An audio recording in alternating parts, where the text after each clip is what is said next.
बिहार और मिथिलांचल की हर खबर देखने के लिए यूट्यूब चैनल सर्च करें, सब्सक्राइब करें और बेल आइकन दबाएं।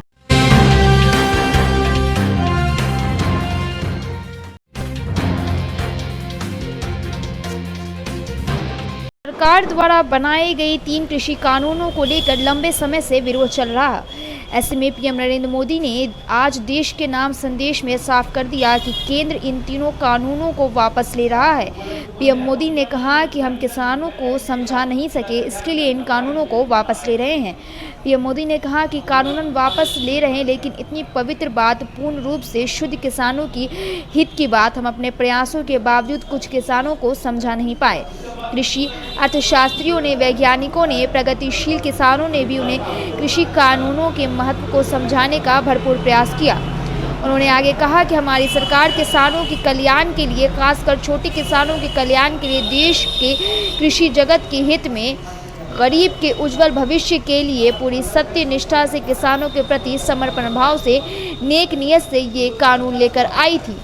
पीएम मोदी ने अपने भाषण के दौरान इस बात पर जोर दिया कि सरकार की पहल से कृषि उत्पादन में वृद्धि हुई है। पीएम मोदी ने कहा कि अपने ग्रामीण बाजारों को मजबूत किया गया है। तैयार हो गई। 2 साल तक हमने इन कानूनों को सस्पेंड करने का भी प्रस्ताव दिया। इसी दौरान ये विषय माननीय सर्वोच्च न्यायालय के पास भी चला गया। ये सारी बातें देश के सामने है, इसलिए मैं इनके अधिक विस्तार में नहीं जाऊंगा। साथियों, मैं आज देशवासियों से क्षमा मांगते हुए सच्चे मन से और पवित्र हृदय से कहना चाहता हूं कि शायद हमारी तपस्या में ही कोई कमी रही होगी, जिसके कारण दिए के प्रकाश जैसा सत्य कुछ किसान भाइयों को हम समझा नहीं पाए। आज गुरु नानक देव जी का पवित्र प्रकाश पर्व है। ये समय किसी को भी दोष देने का नहीं है। आज मैं आपको, पूरे देश को ये बताने आया हूं कि हमने 3 कृषि कानूनों को वापस लेने का, रिपील करने का निर्णय लिया है। इस महीने के अंत में शुरू होने जा रहे संसद सत्र में, इसी महीने में, हम तीनों कृषि कानूनों को रिपील करने की संवैधानिक प्रक्रिया को पूरा कर देंगे। साथियों,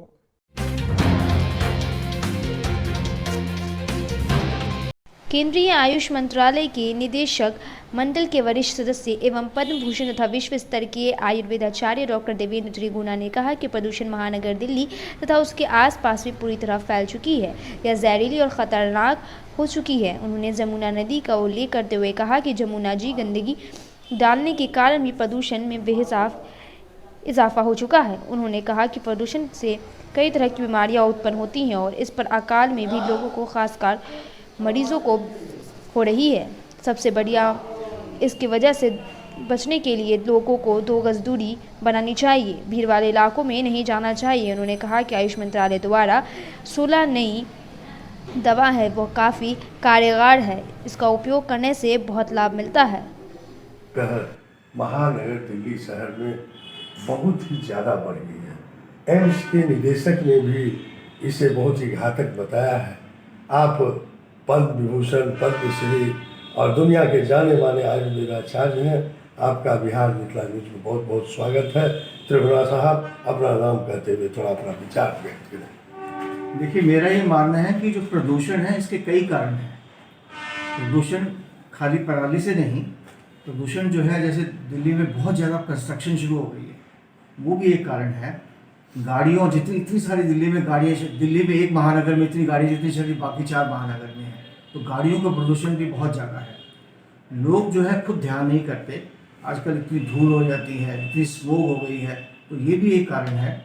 और जमुना के अंदर इतना प्रदूषण गिरता है, इतना सारा नालों का पानी गिर रहा है, उसको नहीं रोका जा रहा। पानी की प्रदूषण भी है, प्रदूषण वायु की भी है, जल की भी है, तो इसलिए हर प्रदूषण को एक युद्ध स्तर के ऊपर अगर हम उसको करेंगे, प्रत्येक व्यक्ति का कर्तव्य है, तब हम प्रदूषण निजात पा पाएंगे।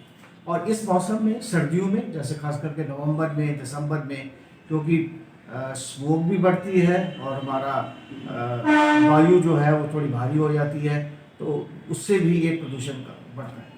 कट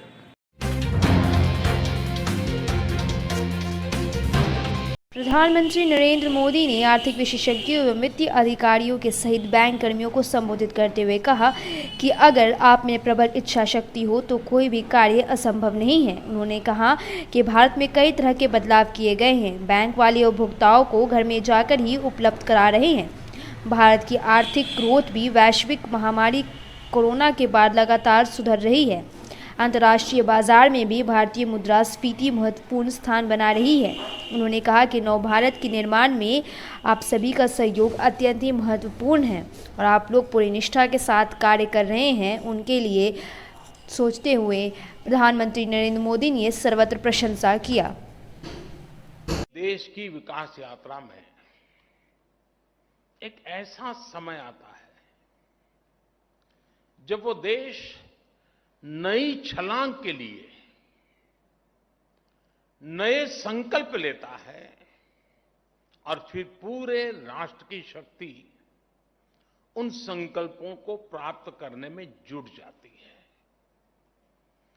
अब आजादी का आंदोलन तो बहुत लंबा चला था। 1857 से तो विशेष रूप से उसको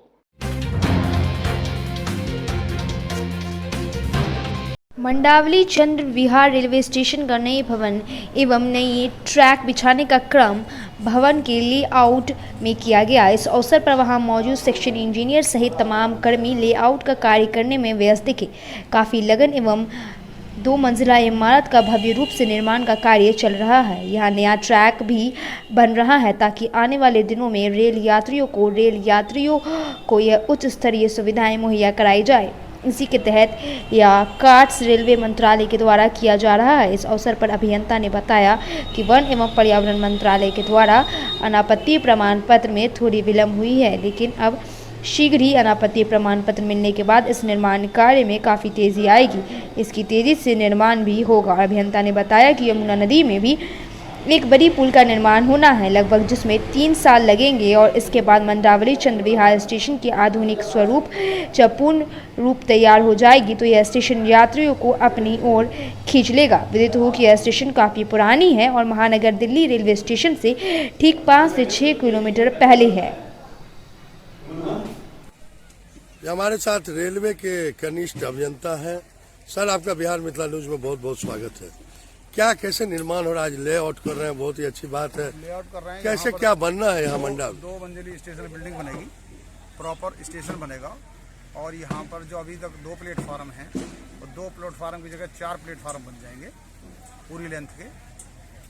तो उसके लिए अभी हमारे यहाँ बाधा खाली फॉरेस्ट की बाधा है, जिसकी वजह से पेड़ों कटने की वजह से पेड़ नहीं कट रहे हैं। क्या बाधा है? वन पर्यावरण विभाग क्यों नहीं आपको अनुमति दे रही? विभाग से परमिशन नहीं हो पा रही है। अच्छा। हाँ, उसमें टाइम काफी लग रहा है। एप्लीकेशन 1 साल से तो मंत्री जी के पास थी। ये दिल्ली सरकार के मंत्री, दिल्ली सरकार के पास ये गोपाल राय जी हैं, पर्यावरण मंत्री। अभी जो है आ गई है, उसमें ऑब्जर्वेशन कोई आया है जिसका जवाब हमने भेज दिया है। अब उम्मीद है कि शीघ्र जल्दी हो जाएगी। तो सर, ये कितने दिनों में तैयार होगा ये स्टेशन? क्या आप लोग का समय सीमा है, थोड़ा बताएं। समय सीमा तो हमारी जो पहले से थी 2022 की थी, अब जो है और इसको आगे बढ़ाया जाएगा क्योंकि पेड़ों की परमिशन के हिसाब से ही आगे बढ़ेगा। एक ब्रिज भी है हमारा, यमुना पे ब्रिज बनना है, यमुना नदी पे। हाँ, तो उसका बनने में भी 3 साल लगेंगे अब हमें। आपका शुभ नाम? मेरा नाम सुरेंद्र कुमार गौड़ है। गौड़ साहब जी। और आप? झुग्गी सम्मान यात्रा का कारवां जब शाहाबाद डेयरी की झुग्गी में पहुंचा तो वहां की झुग्गी वासियों ने दिल्ली प्रदेश भाजपा अध्यक्ष आदेश गुप्ता, उपाध्यक्ष दिनेश प्रताप सिंह सहित तमाम लोगों का भव्य स्वागत किया। इस अवसर पर प्रदेश भाजपा अध्यक्ष ने झुग्गी वासियों को दुपट्टा देकर सम्मान किया और कहा कि वास्तव में झुग्गी की हालत को दिल्ली सरकार ने बद से बदतर बना डाला है। यहाँ की मूलभूत समस्याओं से लोगों को वंचित रखने का कार्य किया गया है, जो काफ़ी निंदनीय है। उन्होंने कहा कि सत्ता में आने के बाद मुख्यमंत्री अरविंद केजरीवाल अपने किए गए वादों को भूल गए हैं और अपने सत्ता के मद में चूर हो चले हैं। आने वाले दिनों में जनता इनके चेहरे से झूठे नकाब उतार देगी और इनकी कथनी और करनी को याद भी दिलाएगी। प्रदेश भाजपा अध्यक्ष ने जोगी की प्रतिभाशाली बच्चों को सम्मान भी दिया और उन्हें गिफ्ट भी भेंट की। श्री गुप्ता ने आगे कहा कि प्रधानमंत्री नरेंद्र मोदी जी वासियों और झुग्गी वासियों की मुख्य धारा से जोड़ने के लिए स्वास्थ्य, शिक्षा, आवास की व्यवस्था करने जा रहे हैं और यह कार्य तेजी से चल रहा है। कुछ वर्ष में इन लोगों को मूलभूत सुविधाएं भी मुहैया कराई जाएंगी।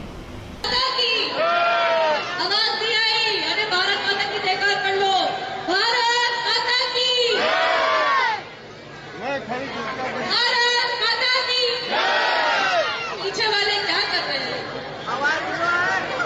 भारत माता की, भारत माता की, भारत माता की। धन्यवाद कुकुर जी, आपने अपने ओजस्वी वाणी से शाहबाद डेयरी की जनता को संबोधित किया। इनकी आप इंतजार देख रहे थे, तो आपकी झुग्गी के सम्मान के लिए प्रत्येक झुग्गी बस्ती में जाकर आपकी पीड़ा को देख रहे हैं और आने वाले समय में झुग्गियों के लिए जो काम करने की उनकी जो कल्पना उनके मन में है, उसको वो पूरा कराने के लिए संकल्प है। ऐसे हमारे प्रदेश के अध्यक्ष श्री राजेश गुप्ता जी से निवेदन करूंगा कि शाहबाद की जनता को संबोधित करें।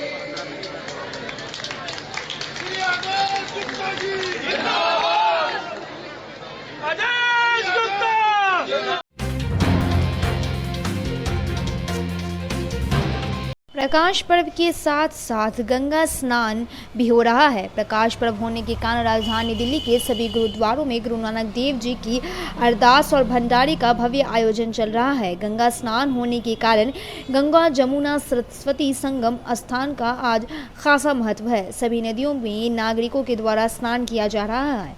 उसके बाद पूजा अर्चना भी हो रही है। हरिद्वार, इलाहाबाद, पटना, दिल्ली सहित पूरे भारत में आज गंगा स्नान एवं गुरु पर्व की धूम है।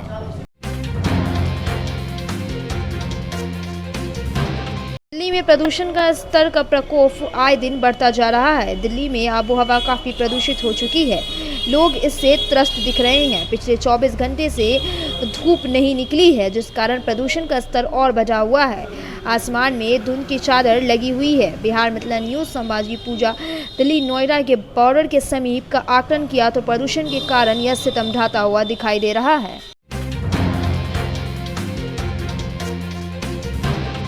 जवाहर नगर, दिल्ली, कनॉट पैलेस, बाबा खड़क सिंह मार्ग सहित तमाम वीआईपी इलाकों में बढ़ रहे प्रदूषण का एक खौफनाक नज़ारा सामने आ रहा है। प्रदूषण से आज भी स्तर बद से बदतर हो रहा है। दिल्ली के शहर में सुबह से ही धुंध भरी बादल की चादर घिरी हुई है। प्रदूषण की उपस्थिति की मजबूती से दर्ज कर रही है। लोगों को आने जाने में, सांस लेने में तकलीफ हो रही है और इस वजह से लोगों को काफ़ी परेशानियों का सामना भी करना पड़ रहा है।